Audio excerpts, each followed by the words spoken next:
வணக்கம். இன்னைக்கு நாம தி டீப் டைவ்ல ஒரு ரொம்ப ஆழமான விஷயத்த அலச போறோம்.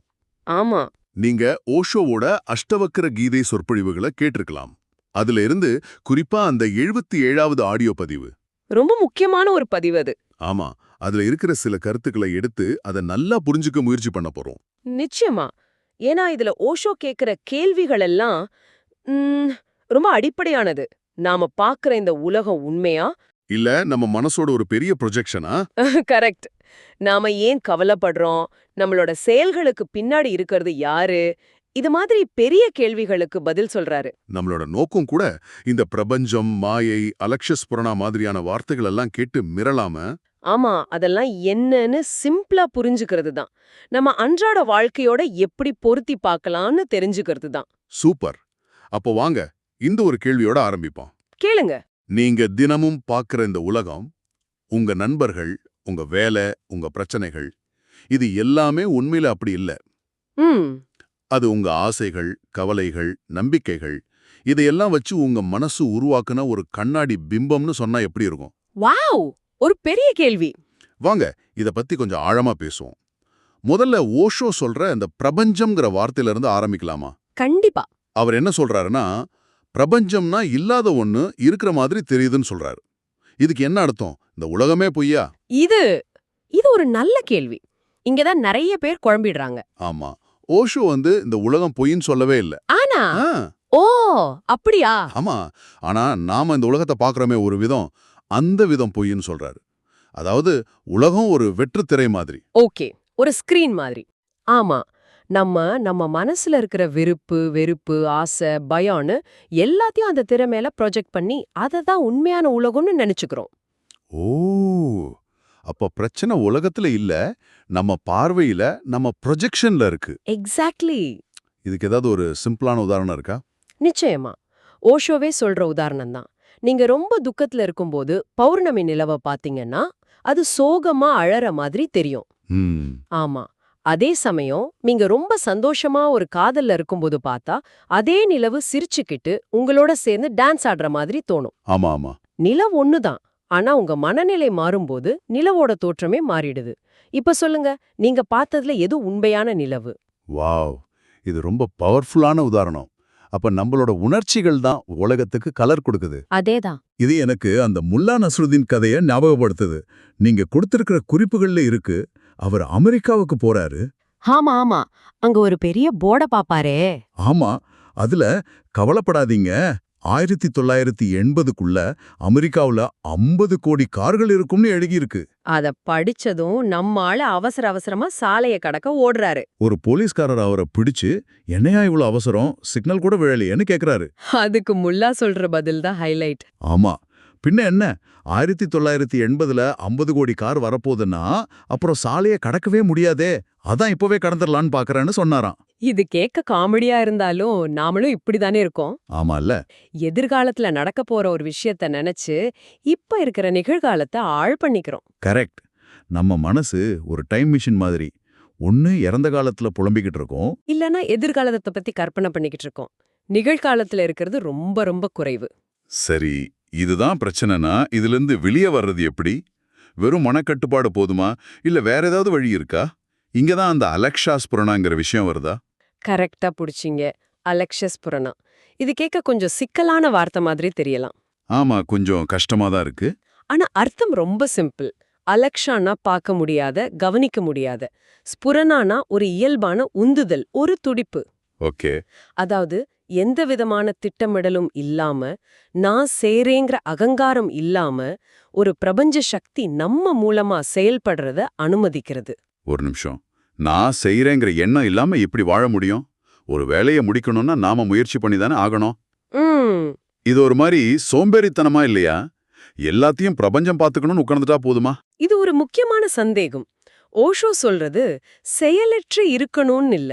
அப்போ செயலை செய்யணும், ஆனா செயலை செய்பவன் நான்கிற எண்ணம் இருக்கக்கூடாதுங்கிறாரு.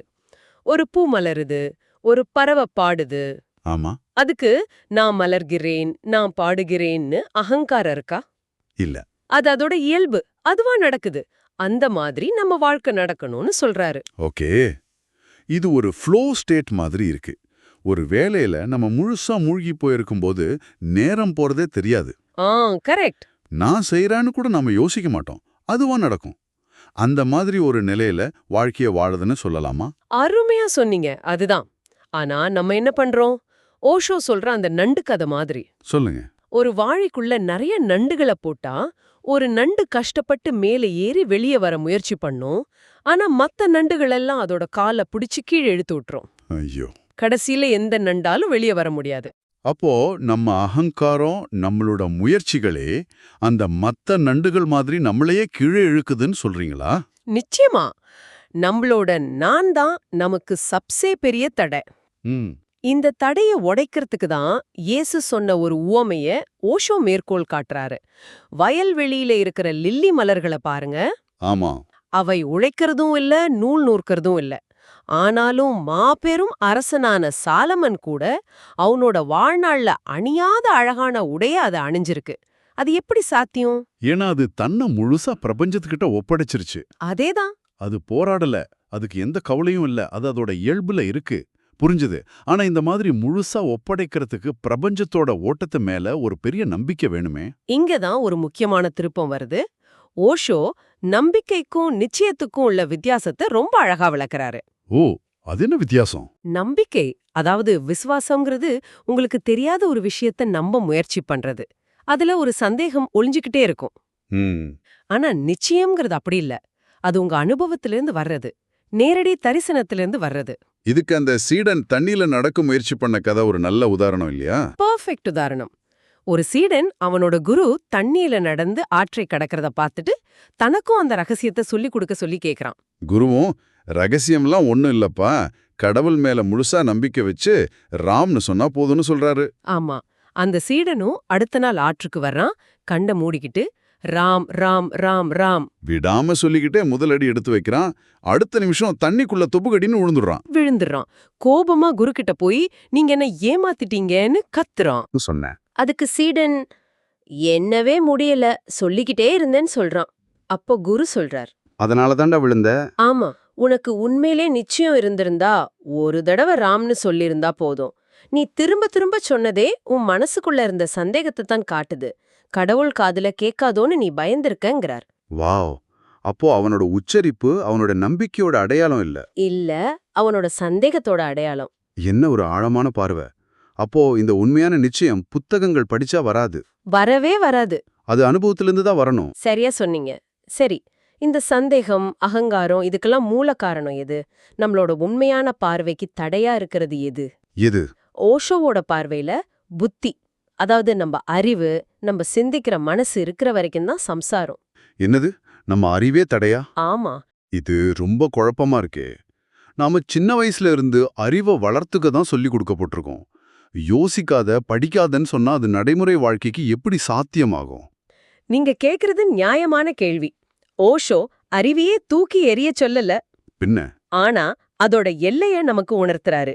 அவர் புத்திக்கும் புத்தத்துவத்துக்கும் உள்ள வித்தியாசத்தை விளக்குறாரு. ஓகே. புத்திங்கிறது நம்ம மனசோட செயல்பாடு, எண்ணங்கள், பகுத்தறிவு. ஆனா புத்தத்துவங்கிறது அறிவொளி நிலை. அது எண்ணங்களற்ற நிலை, அதாவது நிர்விச்சாரம். நிர்விச்சாரம். அந்த நிலையில தான் பற்று, அகங்காரம், ஆசையெல்லாம் மறைஞ்சு போயிடும். ஓகே. இதை இன்னும் கொஞ்சம் எளிமையா விளக்க முடியுமா? ஒரு உருவகம் மாதிரி. ஓஷோ ஒரு அருமையான உருவகம் பயன்படுத்துறாரு. புத்திங்கிறது மண்ணோடும் தூசியோடும் கலந்த தங்கம் மாதிரி. அதுக்கு மதிப்பு இருக்கு, ஆனா அது தூய்மையானது இல்ல. புத்தத்துவம்ங்கிறது அந்த தங்கத்தை நெருப்புல போட்டு உருக்கி எல்லா கசடுகளையும் நீக்கி 24 கேரட் சுத்த தங்கமா மாத்துறது மாதிரி. ஓ. ஆற்றல் ஒண்ணுதான், ஆனா அதோட தூய்மையான முழுமையான வடிவம்தான் புத்தத்துவம். ஓ, அப்போ புத்திங்கிறது நம்ம போன்ல ஓடுற எல்லா ஆப்ஸ், நோட்டிபிகேஷன்ஸ், பின்னணியில இயங்குற ப்ராசஸ் மாதிரி. ஒரே இரைச்சலா குழப்பமா இருக்கும். ஆமா ஆமா. ஆனா புத்தத்துவம்ங்கிறது அந்த போனோட அடிப்படையான ஆபரேட்டிங் சிஸ்டம். எந்த குப்பையும் இல்லாம ரொம்ப வேகமா தெளிவா இயங்குற நிலைமை. சரியா? பிரமாதமான உதாரணம். சரியா சொன்னீங்க. அந்த இரைச்சல் அடங்கும் போதுதான் போனோட உண்மையான சக்தி நமக்கு தெரியும். அதே மாதிரி மனசோட இரைச்சல் அடங்கி எண்ணங்களற்ற நிலையை அடையும் போது உலகம் பற்றிய நம்ம பார்வை முழுமையா மாறிடுது. மாறிடும். அப்போ அந்த நிலையில உலகம் எப்படி தெரியும்? எல்லாத்துக்கும் ஒரு காரணம் தேட நம்ம மனசு அமைதியாகிடுச்சுன்னா அப்புறம் அந்த பிரபஞ்சத்தோட நோக்கம் என்ன? ஓ, இங்கதான் ஓஷோவோட தத்துவத்தோட உச்சம் வருது. அவர் என்ன சொல்றாருன்னா, என்ன? இந்த பிரபஞ்சத்துக்கு எந்த ஒரு குறிப்பிட்ட நோக்கமும் கிடையாது. இது ஒரு தெய்வீக விளையாட்டு. சம்ஸ்கிருதத்துல இத லீலான்னு சொல்லுவாங்க. லீலா, நோக்கமே இல்லாத விளையாட்டா? ஆமா, இது கேட்கவே ஒரு பெரிய நிம்மதியா இருக்கு. ஏன்னா நம்ம வாழ்க்கையில எல்லாத்துக்கும் ஒரு காரணம், ஒரு அர்த்தம், ஒரு ஆரோவை தேடிட்டே இருக்கோம். உண்மைதான். ஒரு வேலைய செஞ்சா அதுக்கு என்ன பலன், ஒரு உறவுல இருந்தா அதுலேருந்து என்ன கிடைக்கும், இப்படியே யோசிச்சு நம்மள நாமே அழுத்திக்கிறோம். ஆமா, ஒரு பூ ஏன் மலருது? அதுக்கு ஏதாவது நோக்கம் இருக்கா? ஒரு குழந்தை காரணமே இல்லாம ஏன் சிரிக்குது? ஒரு மயில் ஏன் தோகை பிரிச்சு ஆடுது? அதுக்கெல்லாம் காரணம் இல்ல. காரணம் கேட்டா அது அசிங்கமா இருக்கும். அது அதோட இயல்பு, அது ஒரு கொண்டாட்டம். அதே மாதிரி தான் இந்த பிரபஞ்சமும். ஓ, இது ஒரு மாபெரும் சக்தியோட இயல்பான வெளிப்பாடு, ஒரு ஆனந்தமான விளையாட்டு. இத புரிஞ்சுக்கிட்டா வாழ்க்கையோட பாரம் அப்படியே குறைஞ்சிடும். இதுக்கு ஓஷோ காதல ஒரு மிகச்சிறந்த உதாரணமா சொல்றாரு இல்லையா? ஆமா, நாம ஒருத்தரை பார்த்தோன்னே நமக்கு காதல் வந்துடுது. அதுக்கப்புறம் தான் நம்ம புத்தி உள்ள வந்து அதுக்கு காரணம் தேட ஆரம்பிக்குது. ஆமா, அவங்க கண்ணு அழகா இருக்கு, அவங்களோட குணம் எனக்கு பிடிச்சிருக்குன்னு 1000 காரணம் சொல்றோம். ஆனா உண்மை என்னன்னா, நமக்கு அவங்கள பிடிச்சதுக்கு அப்புறம் தான் அவங்க கண்ணு நமக்கு அழகா தெரிய ஆரம்பிக்குது. ஆமா, லைலாவோட அழக பார்க்க மஜ்னுவோட கண்கள் வேணும்னு சொல்வாங்க. அதேதான். காதலுங்கிறது ஒரு காரணம் இல்லாத ஸ்புரணம், ஒரு இயல்பான உந்துதல். அது வந்த பிறகுதான் நாம காரணங்களை உருவாக்குறோம். பிரபஞ்சத்தோட செயல்பாடும் அப்படிதான். அது ஒரு காரணம் இல்லாத விளையாட்டு. இந்த உண்மையை நாம உணரும்போது நம்ம வாழ்க்கையில ஜெயிக்கணும் தோக்கணுங்கிற போட்டியே இல்லாம போயிடும். நாம இந்த பிரபஞ்சத்தோட விளையாட்டின் ஒரு பகுதியா மாறிடுவோம். சரி, இந்த ஆழமான உரையாடலோட இறுதி பகுதிக்கு வந்திருக்கோம். இன்னைக்கு நாம பேசின விஷயங்களை ஒரு முறை தொகுத்து பார்க்கலாம். முதல்ல, நாம பார்க்கிற இந்த உலகம் அது இருக்கிற மாதிரி இல்ல. நம்ம மனசு எப்படி இருக்கோ அப்படிதான் தெரியுது. நம்ம கண்ணோட்டம் தான் உலகத்தை உருவாக்குது. ரெண்டாவது, இந்த மனதின் பிடியிலிருந்து விடுபட நான் செய்கிறேன் என்ற அகங்காரத்தை விட்டு அலக்ஷ ஸ்புரணா என்ற பிரபஞ்சத்தின் இயல்பான ஓட்டத்திற்கு நம்மை ஒப்படைக்கணும். அதுவும் இது செயலற்று இருப்பதல்ல, அகங்காரமற்ற செயல். கரெக்ட். மூணாவது, இந்த நிலைமையை அடையறதுக்கு வெறும் நம்பிக்கை பத்தாது, புத்தக அறிவும் பத்தாது. அனுபவத்தின் மூலமா வர்ற நிச்சயம்தான் தேவை. அது நம்ம உள்மனதின் தரிசனத்திலிருந்து மட்டுமே வர முடியும். கடைசியா, இந்த முழு பிரபஞ்சமும் ஒரு குறிப்பிட்ட நோக்கத்துக்காக இயங்கல. அது ஒரு லீலா, ஒரு தெய்வீக விளையாட்டு. இந்த விளையாட்டை புரிஞ்சுக்கிட்டா வாழ்க்கைய ஒரு கொண்டாட்டமா வாழ முடியும். இந்த நிலையை அடையறதுக்கு நம்ம புத்தியை கடந்து புத்தத்துவம் என்ற எண்ணங்களற்ற நிலைக்கு போகணும். ஆமா. அப்போ இந்த முழு பயணமும் வெளி உலகத்திலிருந்து 180 டிகிரி திரும்பி நமக்குள்ளேயே பயணம் செய்யறதுதான். உள்நோக்கிய பயணம். நம்ம மனசுக்குள்ள ஓடிக்கிட்டே இருக்கிற எண்ணங்கள் என சத்தமான ஆற்றை கடந்து அமைதியான உள்ளுலகிற்கு போகணும். அதுக்கு தியானங்கிற படகு ரொம்ப அவசியம்னு ஓஷோ சொல்றாரு. ஆமா, அவர் ஒரு அழகான எச்சரிக்கையும் கொடுக்கறாரு. மரணம் வந்து கதவை தட்டுறதுக்கு முன்னாடி இந்த தியானங்கிற படகுல ஏறி மறுகரைக்கு போயிடு. இல்லனா இந்த எண்ணங்களின் புயல்ல சிக்கி கரை சேர முடியாம போயிடும்னு சொல்றாரு. ஆமா, அந்த பயணத்துல நாம செய்பவனா இல்லாம ஒரு சாட்சியா, ஒரு பார்வையாளனா மாறணும். ரொம்ப ஆழமான சிந்தனைகள். சரி, இந்த உரையாடல இதை கேட்டுக்கிட்டு இருக்கிற உங்களுக்கான ஒரு கேள்வியோடு முடிக்கலாம்னு நினைக்கிறேன். கேளுங்க. இந்த உரையாடலுக்கு பிறகு உங்க அன்றாட வாழ்க்கைய கொஞ்சம் கவனிச்சு பாருங்க. நீங்க செய்யற செயல்கள்ல எது உண்மையான ஸ்புரணாவிலிருந்து, அதாவது ஒரு இயல்பான உந்துதலா, ஒரு ஃப்ளோ ஸ்டேட்ல இருந்து வருது? எது வெறும் பழக்கத்தினால, சமூக அழுத்தத்தினால அல்லது உங்க அகங்காரத்திலிருந்து வருது? இதை நீங்க எப்படி வேறுபடுத்தி பாப்பீங்க? இத பத்தி சிந்திச்சு பாருங்க. மீண்டும் சந்திப்போம்.